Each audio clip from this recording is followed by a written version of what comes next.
First thing he does, he gets into the octagon. He looks over at Robbie, he goes, Stockton, Stockton! And he starts walking around, Stockton! I like Nick Diaz. He can smack talk and you can hear what he's saying. Nick Diaz once, he was fighting Robbie Lawler. And Robbie Lawler was a huge favorite going into this fight. Robbie Lawler was knocking people out. He's a beast, you know. Still, to this day, he's a beast. So Nick Diaz gets into the cage and just starts going, Stockton, motherfucker, Stockton. He's like talking 209 and Stockton, and he's pacing back and forth. He goes, Stockton, motherfucker, and he was dead serious. When he fights guys, he calls them bitch all the time. What bitch? What bitch? Want this bitch? Pow! Like he'll hit guys and talk shit to him. He was talking shit to Robbie Lawler the whole time they fought. He was talking shit to him, and Robbie Lawler didn't talk shit back. I thought he would, you know, but he was. I think that guy really flusters a lot of people with his shit talking. You know, like when he was fighting Frank Shamrock said it best. He was like, he was doing it, and he can't believe he's doing it while he's doing it. Like, is this guy really talking this much shit to me? He's a fascinating cat, man, because he does fucking triathlons. Like, he's really into doing like high endurance shit, and he gets super baked, and then rides his bike, and swims, and runs. His endurance is ridiculous. He's got like Ironman triathlon endurance. That's why, one of the reasons why he fucks guys up. He just puts a pace on them that they can't keep up with him. Yeah. It's just like he's running with them. He just makes them run at his pace, and then before you know it, they're wilting, and he's beating the fuck out of them.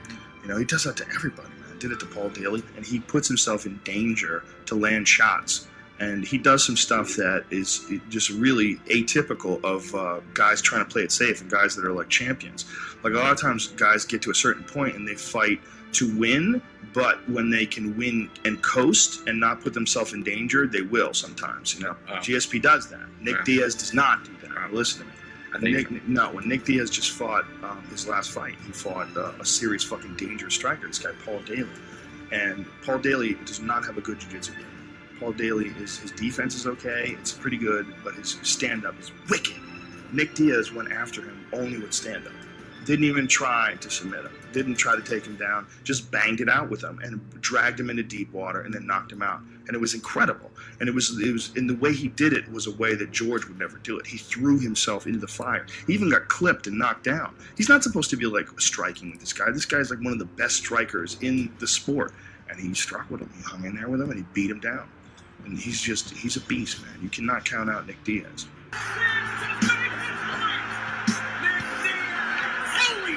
Fighting, I think it was Marius Zaromskis. I think it's Zaromskis. He's supposed to be fighting Zaromskis, and he's on a conference call, and like he like leans in the conference call, he's like, you know, I'm just I ain't no bitch, you know, I'll fight, I ain't afraid to fight. And he steps away from the conference call, and you hear him hit the bomb.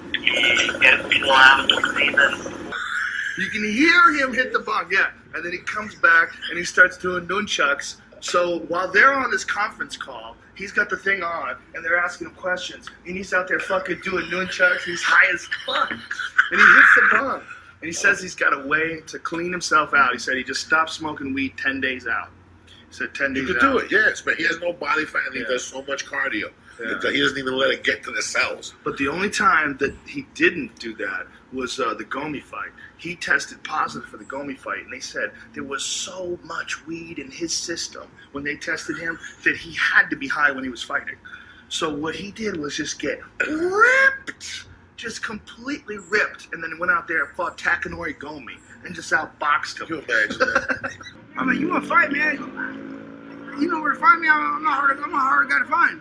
No, I hear that. I mean, step in my motherfucking range right here. Step in my fucking range, bud. That's it. Come at me, bro. So you ain't worried about no magazines. Yeah. You got some stuff. Come at me, bro. That's why I said, man. I'm like, are you all about it? Then come the fuck at me, then. Come out here. I got a world title right here, motherfucker. Yeah. I'm like, come over here and take my fucking title, then, bitch. My title ain't got no money on it. Come and get some. No, that's right. Come at me, then.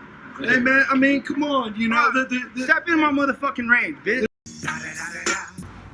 Still, bro. But what am I doing? What the fuck am I doing here? Yeah, go for it. What is this? There it is.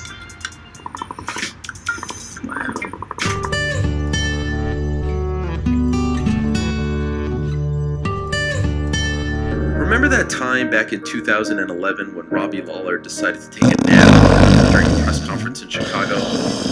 Looking back now, that really was the perfect metaphor for the career. The aging former champion who was just sleeping out of the way. Predictably, Lawler lost 2 days later. He lost another one a year later too. Few believed in him anymore. He was actually starting to become an afterthought. Then something changed along the way. First, the UFC absorbed his contract from Strikeforce. Then, he decided to drop down to 170. And then he obliterated Josh Koscheck in his return to the octagon. Did you believe then? Or did the Bobby Volker head kick do it? Perhaps it was the Rory McDonald upset. The Jake Ellenberger KO? The Matt Brown Instant Classic? Did those do it?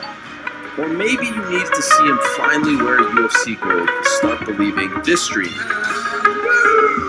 is now very much real. Let's be honest though, who really saw this coming? I'm not even sure Lawler did himself. But I'll tell you what, just like that ill-timed nap perfectly defined his career back then, his Fight of the Year comeback win against McDonald in July beautifully summed up Lawler's entire 15-year career. Down but not out. True definition of a fighter. I mean, just look at that face. That's Robbie Lawler. I come to fight, and I'm trying to knock people out. Now, some will have to believe that Carlos Condit will out-crazy Lawler tonight. They may be right. Condit's cut from the same cloth. But a word to the wise. Stop sleeping on Robbie Lawler.